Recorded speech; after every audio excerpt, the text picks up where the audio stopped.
I got so much motherfucking design on right now. Break it down, bring it back, make it clap. I got 3 old thoughts, new block, where that day. Bitches on my line, and you know. Bismillahirrahmanirrahim. Assalamualaikum warahmatullahi wabarakatuh. Innal hamdalillah wassalatu wassalamu ala Rasulillah. La haula wala quwata illa billah. Amma ba'du. Yang saya hormati Ibu Dr. Randa Siti Munawati MPDI selaku dosen pengampu pada mata kuliah metodologi penelitian. Semoga beliau senantiasa selalu diberikan kesehatan walafiat oleh Allah Subhanahu wa taala. Pada kesempatan kali ini, saya Mulia Kurnia Cahya dari kelas 4D FAI izin mempresentasikan tugas hasil review skripsi. Baik, di sini saya akan mereview hasil skripsi dengan nama penulis Fajar Nauli, judul skripsi Etika Guru Terhadap Murid menurut Kiai Haji Ahmad Dahlan, tahun terbit skripsi 2019, asal perguruan tinggi Universitas Islam Syekh Yusuf Tangerang. Lanjut, pada bab 1 dalam skripsi ini terdiri dari 8 sub pembahasan. Adapun pembahasan yang pertama yaitu latar belakang masalah. Adapun latar belakang masalah dari judul Etika Guru Terhadap Murid menurut Kiai Haji Ahmad Dahlan ialah di era modern saat ini banyak sekali guru yang tidak mengetahui etika dalam dunia pendidikan, sehingga ilmu yang disampaikan kadangkala tidak didengar oleh murid tersebut, dan ada pula yang mendengarkan guru yang sedang menyampaikan, namun ilmu yang didapatkan tersebut tidak berkah, karena guru tidak mengetahui etika dalam dunia pendidikan. Nah, dengan beretika, guru mampu membuat anak murid memiliki perhatian yang lebih dengan gurunya, sehingga akan tercipta kesuksesan tujuan pendidikan. Ulama besar seringkali membahas tentang etika guru terhadap murid. Saking pentingnya etika dalam dunia pendidikan, dan salah satu ulama yang membahas tentang etika seorang murid adalah Kiai Haji Ahmad Dahlan. Beliau adalah salah satu ulama yang membahas tentang etika guru terhadap murid. Adapun pembahasan yang kedua yaitu terdapat pembatasan masalah. Agar pembahasan tidak meluas dan tidak menimbulkan terjadinya penyimpangan pada permasalahan yang akan dibahas, maka peneliti membatasi masalah sebagai berikut.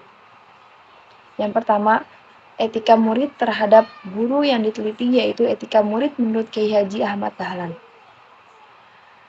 Dan selanjutnya yaitu terdapat perumusan masalah. Dari pembatasan masalah di atas, maka peneliti akan merumuskan masalah yang akan diteliti sebagai berikut, yaitu bagaimana etika seorang murid terhadap guru menurut Kiai Haji Ahmad Dahlan. Baik, selanjutnya pada subbab keempat yaitu terdapat tujuan penelitian. Dengan mengacu pada perumusan masalah yang sudah dikemukakan tersebut, maka tujuan penulisan ini adalah untuk mengetahui etika seorang guru terhadap murid menurut pandangan Kiai Haji Ahmad Dahlan. Lalu subbab yang kelima yaitu terdapat kegunaan penelitian. Penelitian diharapkan dapat memberikan kegunaan secara teoritis dan praktis, antara lain yaitu yang pertama untuk Universitas Islam Syekh Yusuf Tangerang diharapkan dapat digunakan untuk sumber bacaan di perpustakaan dan untuk menambah bahan masukan untuk penelitian. Selanjutnya tentang etika guru terhadap murid menurut Kiai Haji Ahmad Dahlan. Lalu bagi peneliti agar bermanfaat untuk mengaplikasikan ilmu yang telah diperoleh selama mengikuti perkuliahan serta untuk menambah pengetahuan, wawasan, dan pengalaman. Adapun subbab selanjutnya yaitu metode penelitian. Metode penelitian skripsi yang berjudul Etika Guru Terhadap Murid menurut Kiai Haji Ahmad Dahlan ini menggunakan metode deskriptif kualitatif, yaitu sebuah metode atau cara pendekatan dengan lebih memperhatikan pada aspek dan ketentuan penjelasan sekaligus penjabaran mengenai pembahasan suatu masalah. Dalam penulisan ini, penulis menggunakan buku sebagai sumber data atau libraries research. Jika dikaitkan dengan materi judul seperti di atas, Maka, orientasi metode yang digunakan lebih fokus pada penjabaran pemahaman Kiai Haji Ahmad Dahlan sebagai rujukannya, atau lebih singkatnya, penulis ingin menjelaskan bagaimana Kiai Haji Ahmad Dahlan merumuskan tentang etika guru terhadap murid. Lalu subbab yang terakhir yaitu sistematika penulisan. Sistematika penulisan skripsi ini antara lain terdapat 5 bab, di mana masing-masing bab terdiri dari subbab. Adapun bab pertama yaitu pendahuluan. Pendahuluan ini berisi tentang latar belakang masalah, pembatasan masalah, perumusan masalah, tujuan penulisan, kegunaan penulisan, meliputi kegunaan bagi universitas, kegunaan bagi masyarakat, dan penulis yang terdiri dari 5 bab. Adapun bab kedua yaitu berisi tentang tinjauan pustaka, tentang prinsip pendidikan keteladanan terdiri dari pengertian etika guru terhadap murid oleh Kiai Haji Ahmad Dahlan.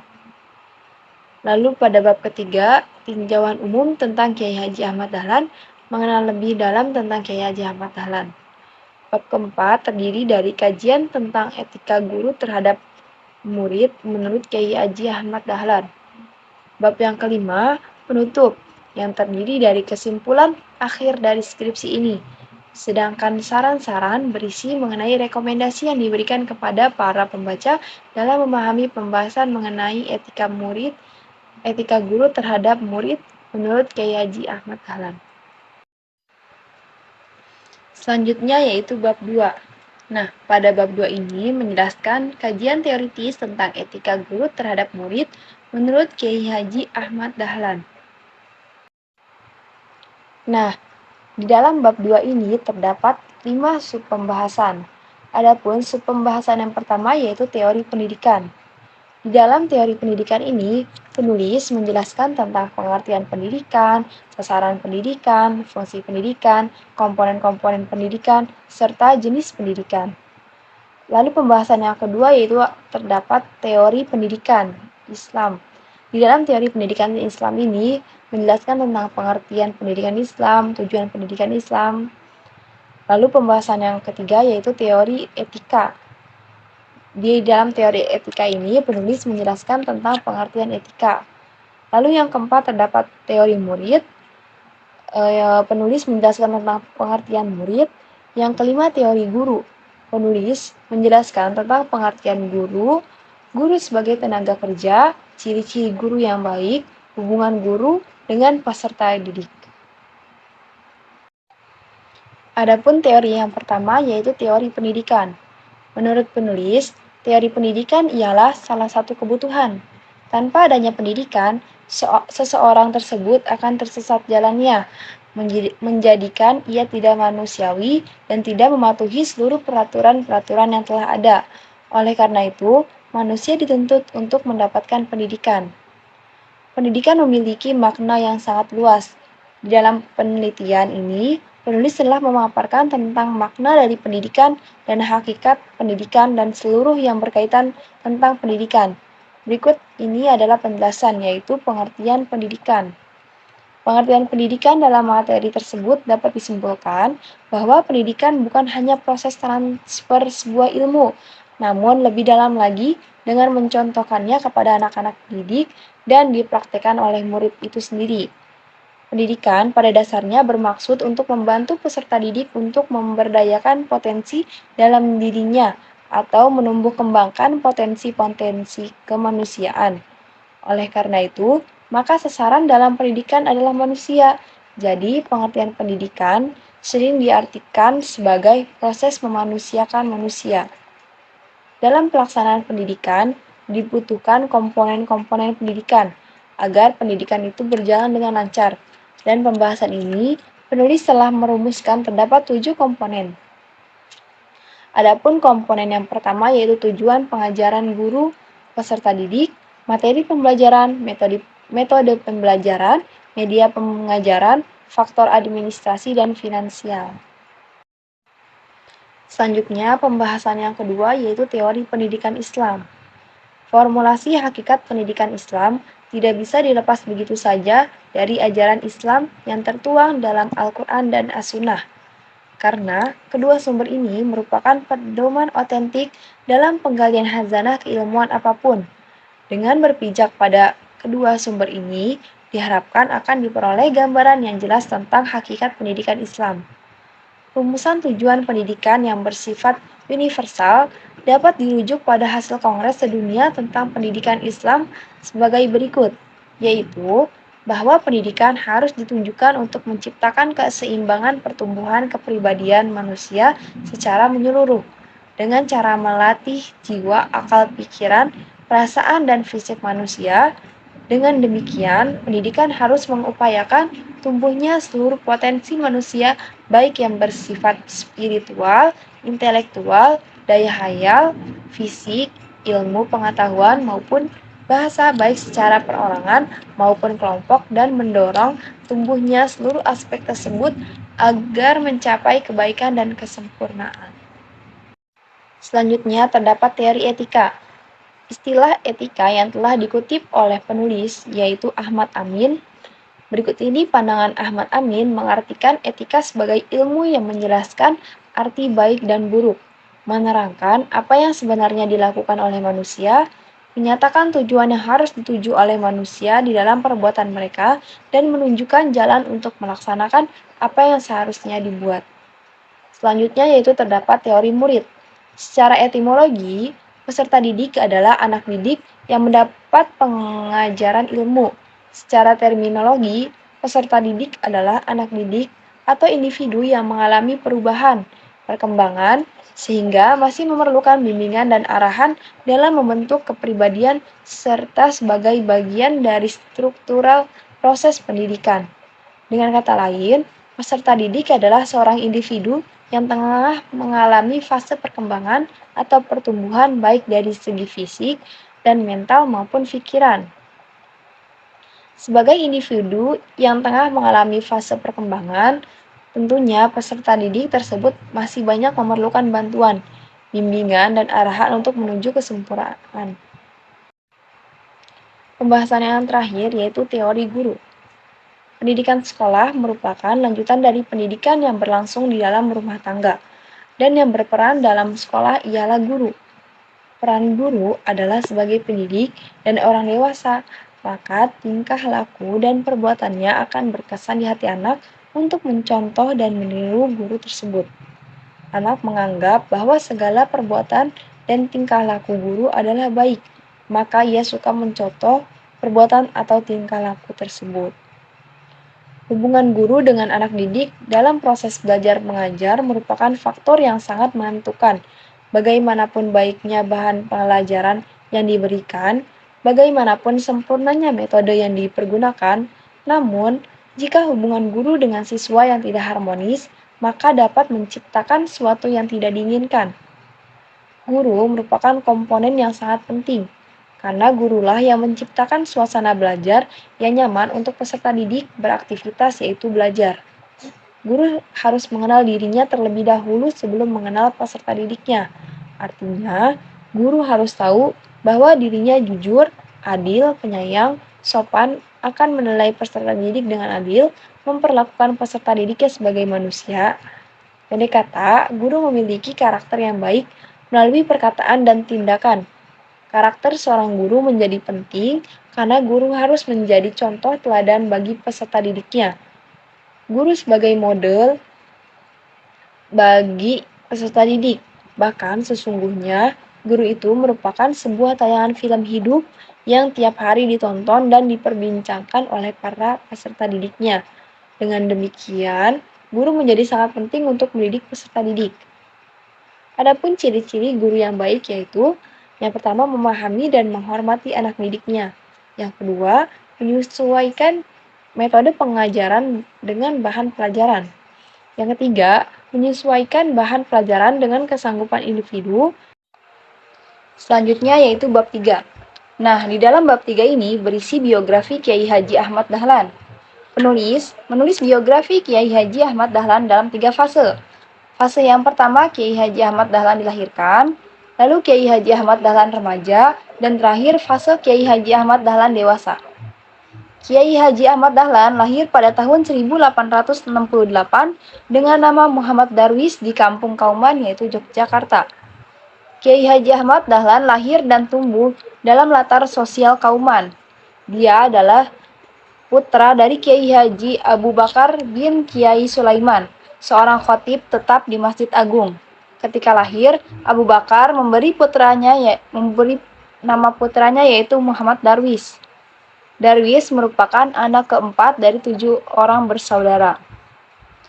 Ibunda Muhammad Darwis adalah Siti Aminah binti almarhum Kiai Haji Ibrahim, penghulu besar di Yogyakarta.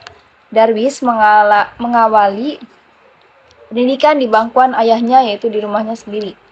Darwis mempunyai sifat yang baik, budi pekerti halus, dan berhati lunak, tapi juga berwatak cerdas. Tak heran jika kedua orang tuanya sangat sayang pada Darwis. Pada usia ke-15, tepatnya pada tahun 1883, Dahlan berangkat ke Tanah Suci Mekah guna menunaikan ibadah haji dan sekaligus menimba ilmu agama seperti qiraat, tafsir, tauhid, fikih, tasawuf, dan ilmu falak. 5 tahun berada di negeri itu, dia rajin mempelajari pandangan dan sikap tokoh pembaharu Islam seperti Ibnu Taimiyah, Jamaluddin Al-Afghani, Rashid Ridho, dan Muhammad Abduh. Bagi Dahlan, mereka adalah ulama-ulama yang mampu mempertahankan prinsip keterbukaan pintu ijtihad dan untuk kemudian memilih pendapat yang kebenarannya lebih mendekati petunjuk Al-Quran dan Sunnah. Ketika Darwis berumur 18 tahun, orang tuanya bermaksud menikahkannya dengan putri dari Kiai Haji Muhammad Fadil yang bernama Siti Walidah.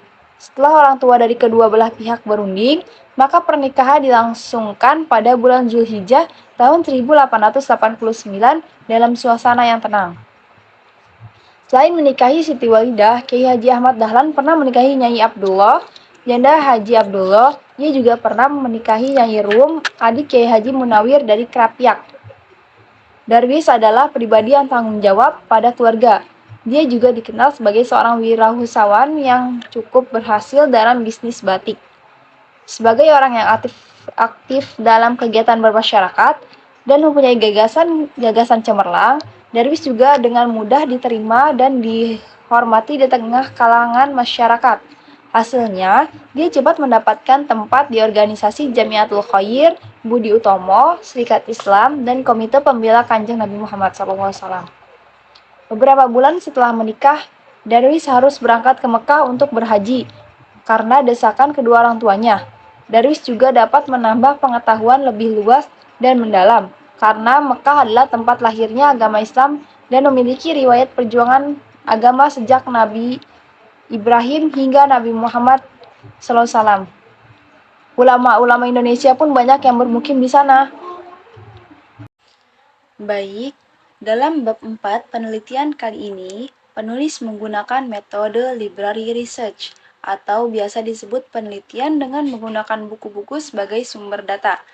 Adapun sumber buku yang penulis pakai dalam penelitian kali ini yaitu buku yang berjudul Kiai Haji Ahmad Dahlan 1868 sampai 1923 yang ditulis oleh Dr. Abdul Mu'ti, M.Ed, dan penulis menggunakan naskah yang berjudul Kesatuan Hidup Manusia yang dinisbatkan merupakan saduran dari naskah pidato Ahmad Dahlan dan perasaran Muhammadiyah dalam Kongres Islam ke-1 di Cirebon pada tahun 1921